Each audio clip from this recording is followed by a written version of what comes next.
ga kaina ya kulle shi su mabuɗi idan ban ganki ba na ganewa. Bismillahirrahmanirrahim. Mai sauraro assalamu alaikum wa rahmatullah. Barkamu da sake kasancewa da ku a cikin ci gaban labarin yar leƙen asiri wanda Fatima Rabi Janyau ta wallafa. Kallon Abrin Kozin ta yi ta ce, "Ke da ɗinki baya son kina mu'amala da mutane, ta yaya kike tsammanin zan kawo miki ziyara?" Kozin ta faɗa mata cike da tako tana waro kyawawan idanuwanta waje. Kyalkyalewa da dariya Abrin ta yi sannan ta ce da ita, "Come on babe, kar ki wani damu da wannan, zan masa ƙarya." Dan murmushi kawai Kozin ta yi bata ce mata komai ba, dan ta lura ba ƙaramar ƙuruciya ke damun Abrin ɗin ba, ga kuma son garta da gata da ke ɗawainiya da ita. Nan Abrin ta ce wa Kozin ta ba ta namba ɗin da take amfani da ita a ƙasar Sarbe. Ba musu ta karanto mata, ai kuwa ta yi 7 namba ɗin da suna The Best.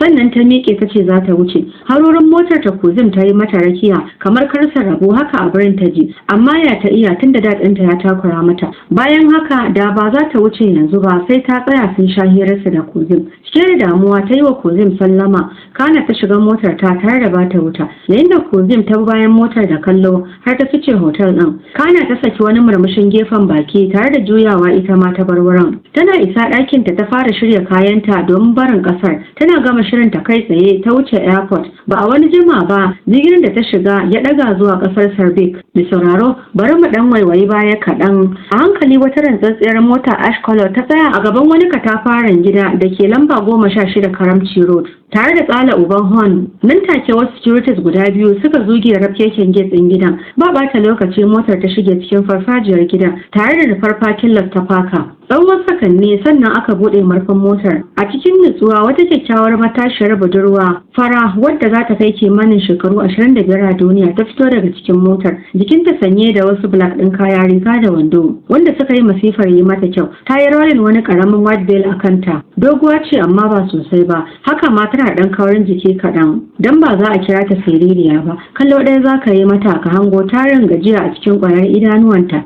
Sai dai yanayinta bai nuna tana tattare da gajiyar ba. Jakar laptop ɗinta ta ciro daga cikin motar sannan ta rufe tare da barin wurin. Yadda take taka ƙasa kawai ya isa ya baka tabbacin ita ɗin ba raguwar mace ba ce, saboda tafiya take yi kanta tsaye cike da jarumta. Duk da kuwa cikin nutsuwa take tafiyar amma hakan bai ɓoye jarumtarta ba. Da sallama ta shigo cikin wani haɗaɗɗen falo mai ɗauke da wasu lintsima-lintsiman kujeru na alfarma. Wata kyakkyawar mace ce da ke zaune a cikin falon sai wasu 'yan mata guda biyu da suka yi kama da masu aiki na danna mata kafafuwanta. Ta amsa sallamar fuskar ta bayyane da murmushi wacce akalla za ta kai shekaru 55 a duniya. Suna tsananin kama da wannan budurwa, hakan ya bani tabbacin cewa ita ce mahaifiyarta. Ina yini amma in ji budurwar tana zama a gefen kyakkyawar matar. Cike da kulawa amma ta ce, "Lafiya lau Kozim, barka da dawowa, ya aikin naki." "Alhamdulillah." Kozim ɗin ta faɗa mata tana murmushi. Kana ta amsa gaisuwar da 'yan aikin ke yi mata tare da miƙewa ta ce, "Bari in watsa ruwa amma." Tana gama faɗin haka ta nufi hanyar zuwa ɗakinta. A hankali ta murɗa handal ɗin ƙofar ɗakin nata ta shiga. Ɗaki ne mai ɗauke da tsafta ta musamman. Komai na ɗakin fari ne kal, kama daga fentin ɗakin har zuwa haɗaɗɗen Chinese furniture ɗin da ke tafkeken ɗakin. Sai kyalle suke yi saboda kulawar da suka samu. Ga wani irin sayartaccen kamshi da ke fitowa ta kowane kusurwar da ke cikin ɗakin. A nitsai ta fara cire sis ɗin jikinta tare da yin hangin ɗinsa a hanga. Sannan ta ɗaura wani ƙaramin white towel a jikinta ta shiga ban ɗaki domin watsa ruwa. Bata wani jima ba ta fito daga ban ɗakin. A gurguje ta gama shafawa kyakkyawar farar fatar jikinta wani tsadadden cream. Sannan ta nufi closet ɗinta ta ciro wata doguwar riga mai shegen kyau ta zira a cikinta. Ta ɗaura hula red a kanta. Tabarakallahu ahsanul khaliqin. Haka na faɗa a raina ganin yadda ta yi masifar kyau kamar wacce za ta je gasar sarauniyar kyawu ta duniya. Gently ta nufi tamfatsetsen mirror ɗin da ke ɗakin tare da feshe jikinta tararukan da ke jere a wurin masu ƙamshin daɗi. Daga haka ta dawo kan makeken bed ɗinta ta yi kwanciyar ta abinta don ba ƙaramar gajiya take tattare da ita ba. Bata wani jima da kwanciya ba, wani nan nauyin bacci ya kwashe ta. Sai wuraren karfe 6:05 ta farka daga baccin. Kai tsaye ban ɗaki ta wuce ta ɗauro alwala ta fito don lokacin har an fara kiraye-kirayen sallar magariba. Tana kammala sallar ta yi askar sannan ta fice daga ɗakin. A falo ta tarar da sisters ɗinta Rauda da kuma Didi suna kallo. Kusan a tare suka haɗa baki wurin faɗin, "Ina yini Adda Fatima?" Fuskar ta a sake ta ce, "Lafiya lau 'yan matan amma." Murmushi suka yi mata a tare, zuciyoyinsu cike da ƙaunar addar tasu. Ita kuwa kai tsaye dining area ta nufa saboda yin yunwar da ke addabarta don rabanta da abinci tun safe. Didi ce ta bi bayanta ta yi sabin ɗinta.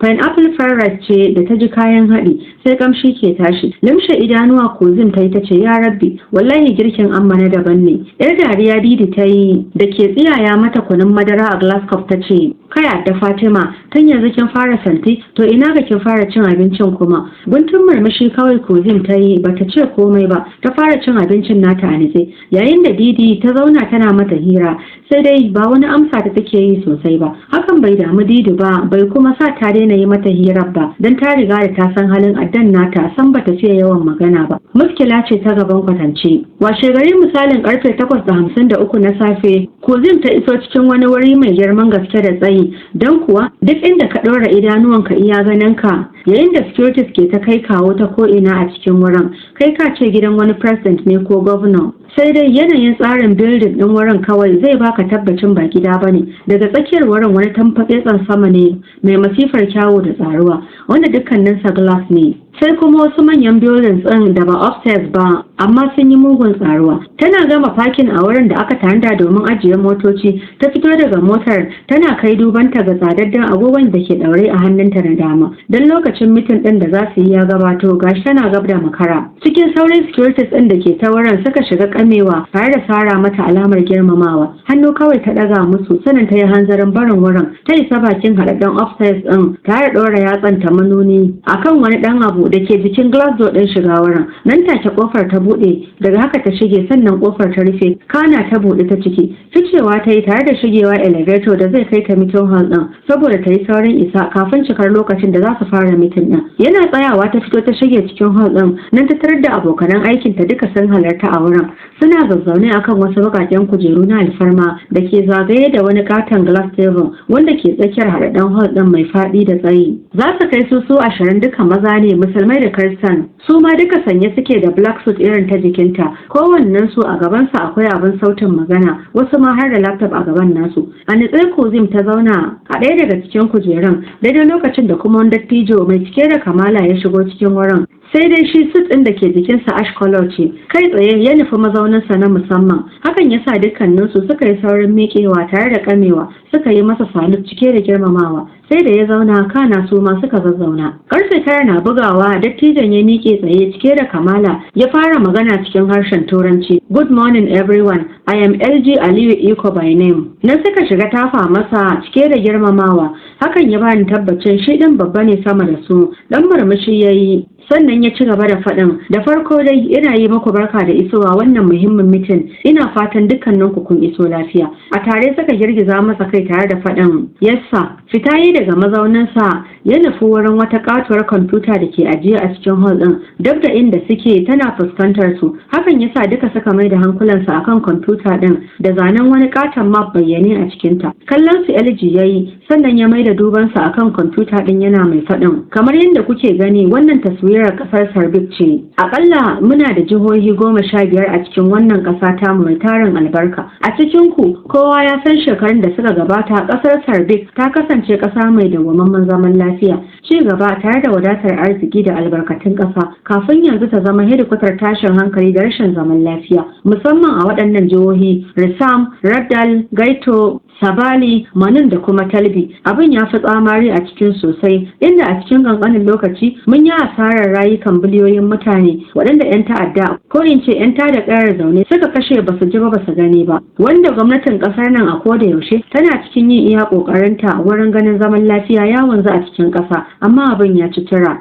Sai ma ƙara hudowa wasu sabbin matsaloli ke yi ta hanya daban-daban. Dan shiru ya yi tare da sauke ajiyar zuciya, sannan ya mai da dubansa saitin Kozim ya ce, Kozim Yusuf Garba, ko za ki iya faɗa mana me yasa abin ya ƙi cinyewa har zuwa wannan lokaci? Ina nufin a ina kike ganin matsalar take? Kafin Kozim ta yi yunƙurin furta wata kalma, wani saurayi da zai kai shekaru 34 ya yi saurin miƙewa ya ɓace tare da kamewa ya ce, sa a gani na manya ya dace ka fara ba dama su tofa albarkacin bakin su kafin ka ba wannan yarinyar mai karamin matsayi a cikin mu. Cikin sauri wasu daga cikin mahalarta mitin din suka shiga girgiza kai alamar ba shi goyon baya akan abin da ya faɗa. Major Khalil, shin hakan da ka faɗa yana nufin ka fi ni sanin abin da ya dace in yi ne ko kana son koya min yadda zan gudanar da aiki na ne? LG Aliyu ya tambaye shi yana kafe shi da idanuwansa, bai ko kalli masu ba shi goyon baya ba, kai yayi saurin girgiza masa sannan ya ce, "No sa, ba haka nake nufi ba." Saurin daga masa hannu LG Aliyu yayi, fuskarsa ba yabo ba fallasa ya ce, "Ya kamata ka duba kalamanka nan gaba." "Okay, I'm so sorry sir." Major Khalil din ya sake faɗa masa sannan ya zauna yana mai jin haushi a ransa. Kuzin kuwa ko inda inuwar Major Khalil take bata kalla ba, ta yi saurin miƙewa tare da kamewa tana kallon LG sannan ta ce, "Yassa, muna sauraron ki." Ya faɗa mata yana dawowa ya zauna. Abin sautin magana da ke gabanta ta gyara, kana ta fara magana cike da kamala.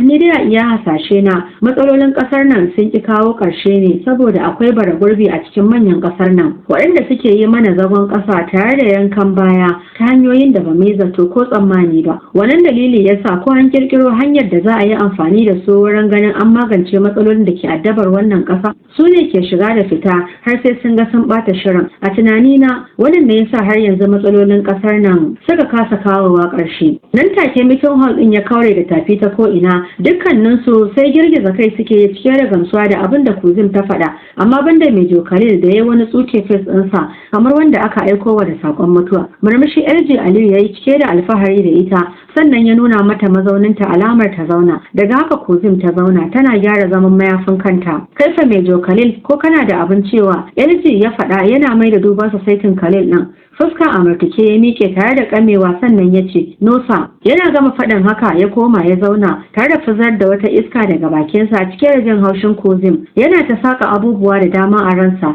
har aka kammala mitin ɗin bai sani ba. Sai da wanda ke gefensa ya ɗan taɓo shi sannan ya ɗago. Can ya ga duka an watse, sai da mugun takaici ya miƙe ya fice daga hall ɗin. Bayan kwanaki biyu su Kuzim ne tsaye a gaban wani katon gida. Dukkaninsu sanye suke da wata monkey jacket baka mai ɗauke da harafin S a tsakiyarta, wadda aka saka shi da farin zare. Wata budurwa na kokarin kutsa kanta cikin kofar shiga gidan. Kuzim ta yi saurin riko hannunta tare da maido ta baya da ƙarfi. Saurin kallon ta budurwar ta yi ta ce, "Ya dai Kuzim?" "Mira, ba ta wannan hanyar ya dace mu shiga ba." Kuzim ta faɗa cikin sassauta murya. Girgiza kai wani matashin saurayi da ke gefen su ya ce, "Eh haka ne, ta windo ya kamata mu dira." Sai wasu daga cikin mu su tare bakin wannan kofar. Cikin sauri wasu mutum biyu suka iso bakin kofar, yayin da sauran suka zagaye kangon gidan. Su Kuzim kuma suka nufi bayan gidan. Daidai wata katuwar windo suka tsaya. A hankali saurayin ya ɗan leƙa kansa ciki. "Mu shiga," ya faɗa wa su Kuzim, sannan ya dira cikin ɗakin. Da sauri su ma suka dira tare da nufar kofar fita ɗakin,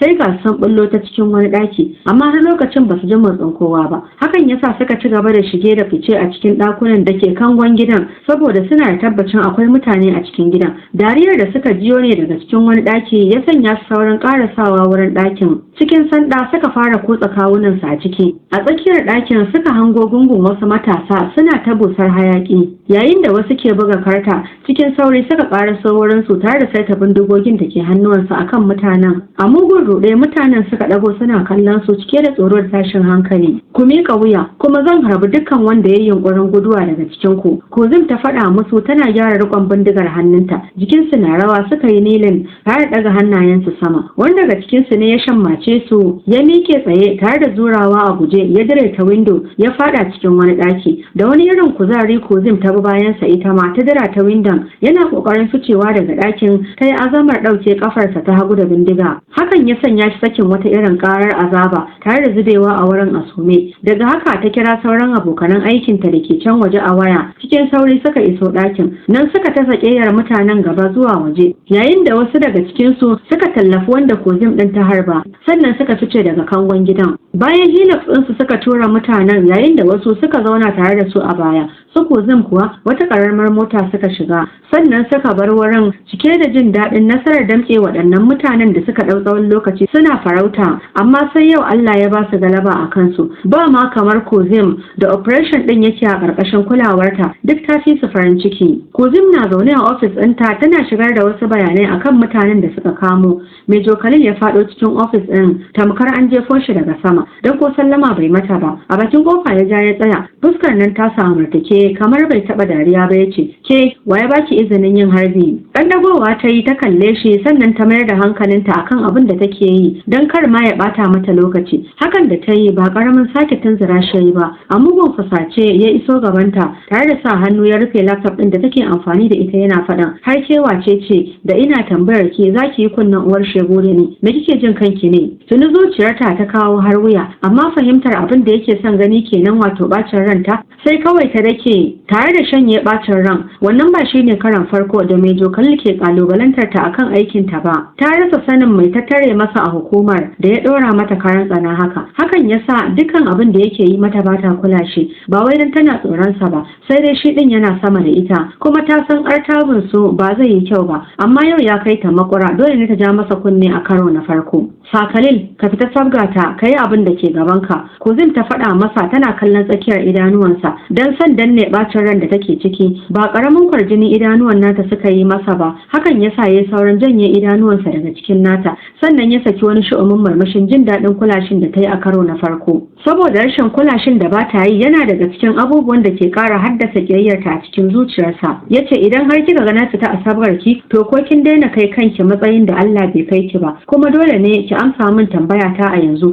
wane ne ya baki izinin yin harbi? Idan na kifa, ta faɗa kai tsaye ba tare da fargabar komai ba. Kujerar da ke ajiye wurin ya ja ya zauna tare da ɗora kafarsa ɗaya akan ɗaya ya ce, za ki fuskanci mummunan wulakanci. Tun kafin ya ƙarasa faɗin maganar ta yi saurin miƙewa tsaye tare da ɗaukar bindigar da ke ajiya a gabanta, ta yi saiti da kansa ta ce, kai ma ina so ka gwada aikata makamancin laifin da ya dace a hukunta ka, kaga idan ba a harbe ka ba. Da wani irin mugun shock Major Khalil ke kallanta don bai taɓa tsammanin za ta iya yi masa haka ba, saboda ba yau ya saba kalubalantar ta ba, amma bai taɓa tanka masa ba, balle ta yi yunƙurin yi masa wannan barazanar. Wani irin ja'iran murmushi Kozim ta yi ganin tsoro karara a ƙwayar idanuwansa. Kana ta janye bindigar tare da nuna masa hanyar fita ta ce, excuse me, cikin sauri ya miƙe yana yi mata wani kallo mai tarin ma'anoni. Ga kuma wani kululin bakin cikin da ke taso masa a zuciyarsa akan wannan mummunan wulakancin da ta yi masa. Allah ya sa ma ba a gaban kowa bane, da yau ta gama tozarta shi. Yanda yake ɗaukar kansa wani shege,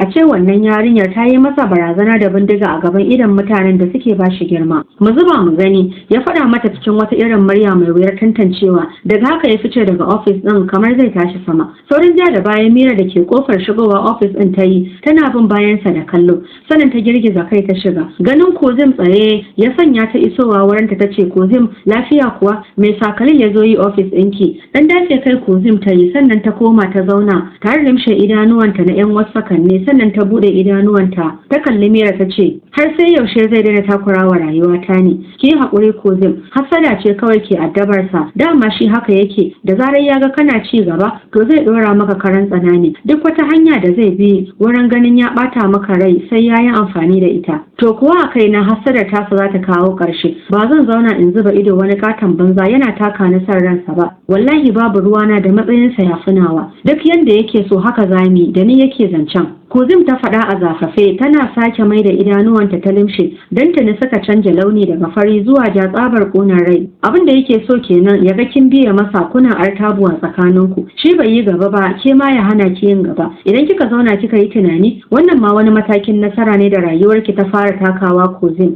Duk wanda kika ga ba a yi masa hasada a rayuwar nan, to shi din ba kowa bane. Ni na san da a ce Sa Khalil bai hango nasarori a tattare da ke ba, wallahi ba zai tsaya yana bibiyar al'amarin ki ba. Shawarar da zan baki, ki yi watsi da sha'aninsa a gefe, ki fuskanci muhimman abubuwan da ke gaban ki, kin ji? Ni da ta faɗa wa Kozim tana dafa shoulder ɗinta, don ta lura Kozim ɗin ba ƙaramin ɓaci ranta yayi ba. A hankali ta buɗe limsassun idanuwanta akan Mira, kamar ba za ta yi magana ba, sai kuma ta ce, shikenan Mira, na gode sosai. Murmushi Mira ta yi mata, sannan ta ɗauki wasu files da ke kan tebur, ta bar ofis ɗin, yayin da Kozim ta ci gaba da aikin da take yi. Bangare ɗaya na zuciyarta kuma tana maimaita hasbiyallahu wa ni'mal wakil. Sannan a hankali ta fara jin bacin ran da take ciki yana gushewa. Mai sauraro, bari mu dakata a nan, sai ka biyo mu a shiri na gaba. Kowa ya taɓa ki ba za na kyale ba.